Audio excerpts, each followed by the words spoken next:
Special চাইল্ডের জন্য সবচেয়ে জরুরি কি বলুন তো? একটা ঠিকঠাক রুটিন। ডাক্তারদের মতে অটিজম, ডাউন সিনড্রোম বা সেরিব্রাল পালসির ক্ষেত্রে প্রতিদিনের নির্দিষ্ট অভ্যাসই তাদের মানসিক স্থিরতা আর উন্নতির ভিত্তি। কিন্তু বাড়িতে তার কতটুকুই বা মেনে চলা সম্ভব? কখনো সময়ের অভাব, কখনো বা সঠিক গাইডেন্সের। আর তখনই ছোট্ট একটা পরিবর্তনেই পুরো রুটিন ভেঙে যায়।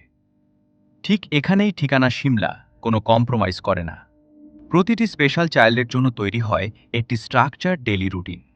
আমাদের ইনহাউস সাইকোলজিস্টের গাইডেন্সে দিনটা সাজানো থাকে।